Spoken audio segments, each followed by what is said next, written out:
እግዚአብሔርን በጉልበት የፈለጉትም ነበሩ።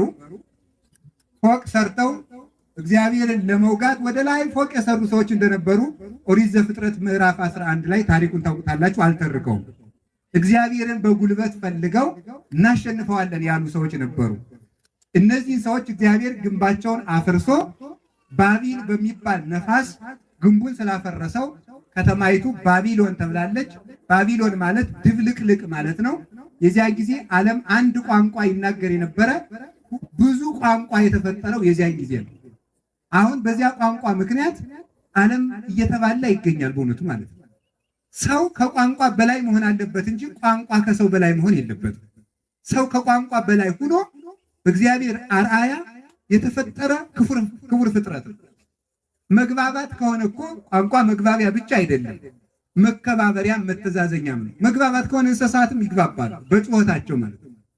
እንዲያውም አሁን እኮ የውጭ ሀገር ዝንጀሮዎች እንደሚያደርጉ ታውቃላችሁ። ሳይክል ይነዳሉ፣ ሻይ ቤትም እያስተናገዱ ነው እየተባለ ነው በእውነቱ ማለት ነው። ከዝንጀሮ የምንበልጠው ለምንድን ነው? በማስተናገድ በመማር ደብተር በመያዝ ነው እንዴ? አይደለም። የምንበልጠው በምንድን ነው? ከእንስሳት የምንበልጠው ስለተግባባንበት ነው? ስለጻፍን ነው? ስርዓት የሰው ልጅ ከእንስሳት የሚለየው ስርዓት ያለው ቋንቋ በመናገሩ፣ ፊደል በመቅረጹ፣ ስርዓተ ጽሕፈት በማሟላቱ፣ የሥነ ጽሑፍን ሕግ በማሟላቱ አይደለም። የሰው ልጅ ቋንቋ አለው የሚባለው የሰው ልጅ ዋነኛ ቋንቋው ፍቅር ነው።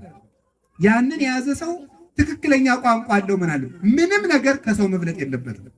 ቋንቋ ሊሆን ይችላል፣ ገንዘብ ሊሆን ይችላል፣ ስም ሊሆን ይችላል፣ መሬት ሊሆን ይችላል።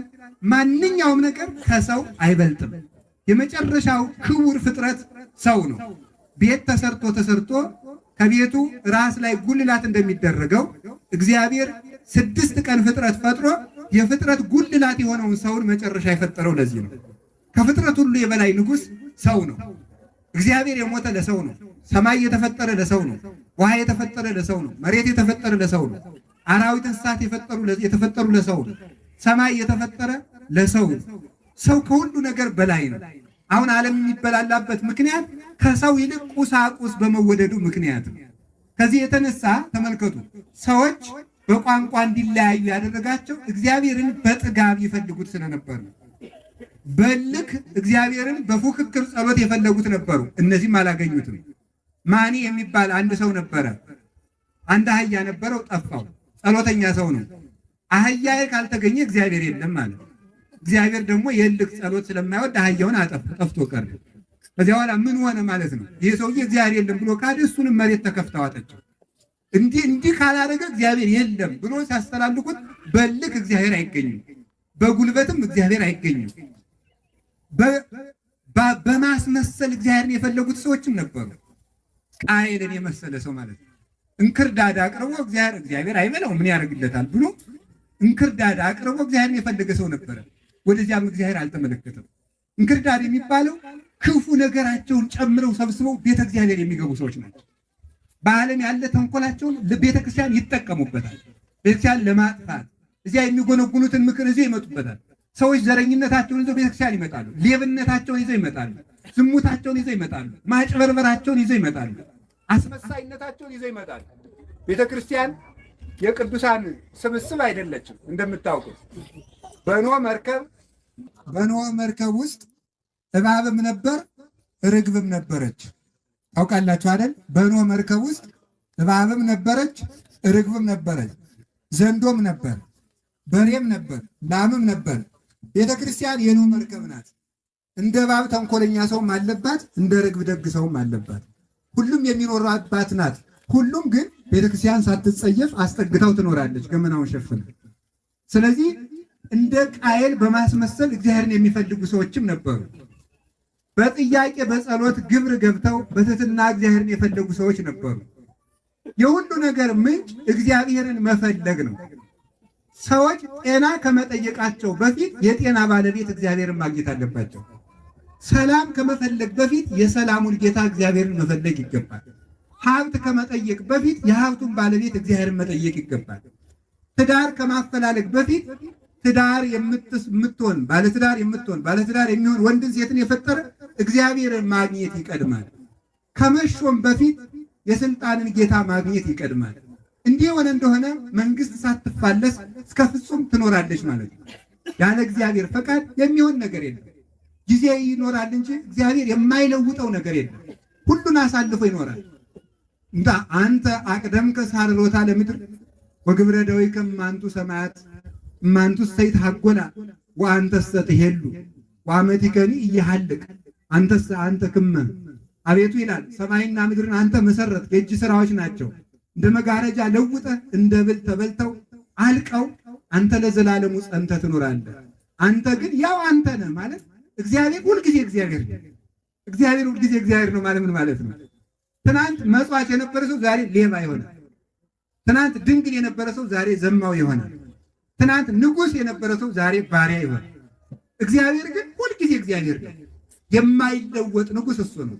በጌትነቱ ጸንቶ የሚኖር ሳይጎድል የሚሰጥ ሳይጠይቅ የሚያውቅ ሳያጣ የሚለግስ ሳይነግሩት የሚያውቅ እሱ ሕያው እግዚአብሔር ነው።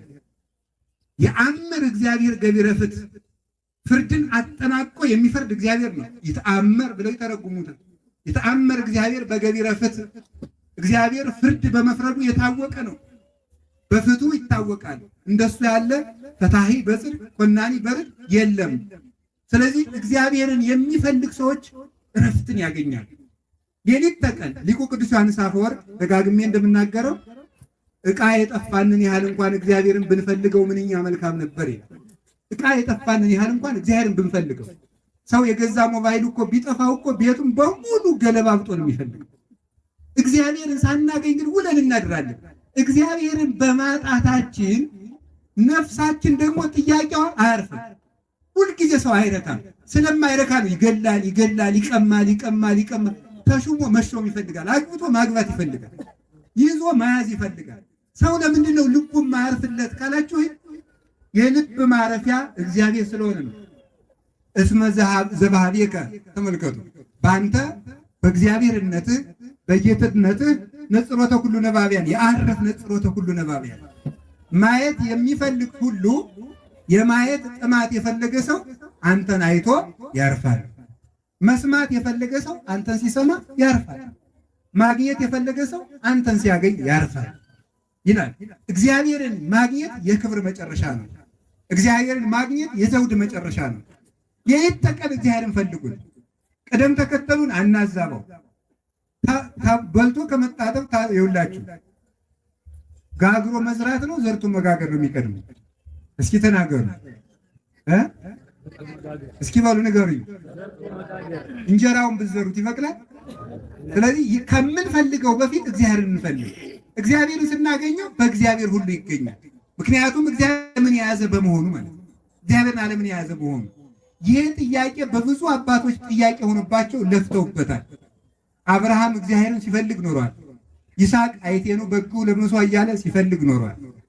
ቅዱስ ዳዊት እግዚአብሔርን ፍለጋ ወብዙሃን ይቤሉ መኑ ያርአየነ ሰናይቶ በጎ ነገር የሚያሳየን ማን ነው ብሎ እግዚአብሔርን ፍለጋ ነቢዩ ኢሳይያስ ደግሞ ግስሶሙ ለአድባር ወረድ ግስሶሙ ለሰማያት ወረድ፣ እባክህ ሰማያትን ቀደህ ውረድ፣ አንተን በመፈለግ ነፍሳችን ደከመች ይላል። ቅዱስ ዳዊት ደግሞ ሐሰስኩ ገጸከ ገጸ ዚአከ ሐስስ እግዚኦ ኢትሚት ገጸከ ምኔ ወይትትጋሃስም ገብርከ ተሚአከ። አቤቱ ፊትህን እሻለሁ፣ ፊትህን ከኔ አትመልስልኝ። ፊትህን የማየውስ መቼ ነው? ከማያፈቅር ሀየል ሀባንቂ ተማያት ከማሁ ታፈቅር ነፍሴ ሀበ እግዚአብሔር ሕያው ጸማት ነፍሴ ለከ። ነፍሴ አንተን ተጠማች፣ ፈጣሪ አንተን የማይ መቼ ነው? አምላኬ የገይ ሳቤከ ጸማት ነፍሴ ለከ። አምላኬ በየቀኑ ወደ አንተ መጣለሁ። ነፍሴ አንተን የምታገኝ መቼ ነው? ጥሜ የሚቆረጠው መቼ ነው? ረሃብ የሚጠግበው መቼ ነው? ደዌ የሚፈወሰው መቼ ነው? ሽባነቴ የሚተረተረው መቼ ነው? ከሞት የምድነው መቼ ነው? ከርኩሰቴ የምታጠበው መቼ ነው? እያለ ቅዱስ ዳዊት እግዚአብሔርን ይፈልገዋል። እባክህ እጅህን ላክ ፈኑዴ ከማርያም ክንድህን ከአርያም ላክ አድነን ወባልሃኒ። ተመልከቱ እማይ ብዙ ከኃጢአቴ ባይ እባክህ አውጣኝ እያለ ለመኑት። ይህንን ሲፈልጉ ራቃቸው። እግዚአብሔር ሩቅ ሆነ። ተመልከቱ ወመጽአኒ ድንጋጤ ሞት ፍርሃት ወረአድ ሐዘን። ሞት እሞታለሁ ብዬ ሞትን ፈራሁት፣ ደነገጡ፣ ልቤ ታወከ። መኑ መሃበኒ ክንፈ ከመርግብ እስርር ዋይርፍ ሞትን በርር የማመልጥበት ኧረ ክንፍ ማን በሰጠኝ እግዚአብሔርንስ ማን ባገናኘኝ ይላል ቅዱስ ዳዊት። አምላኬ እባክህ ፊትህን ግለጥልኝ ወጸግ በሬ ስብሐቲከ እግዚኦ ጌትነትህን በማየት እጠግባለሁ። የነፍሴ ጥያቄ ያኔ ይመለሳል፣ አይምሮዬም ያን ጊዜ ይረጋጋል። ፈጣሪ አንተን የማገኘው መቼ ነው? ያል ይነገር። ይስሐቅን ኦሪት ዘፍጥረት ስታዩት ጉድጓድ ሲቆፍር ግብፃውያን ሲደፍኑበት፣ ጉድጓድ ሲቆፍር ግብፃውያን ሲደፍኑበት፣ ጉድጓድ ሲቆፍር ግብፃውያን ሲደፍኑበት። ይህ ይስሐቅ የተባለች የሰው ልጆች ነፍስ ናት። በየቀኑ እየቆፈረች የሚደፍኑባት ምንድነው? በየቀኑ እግዚአብሔርን እየፈለገች ዲያብሎስ እየደፈነባት የምትሰቃይ ነፍስ ናት።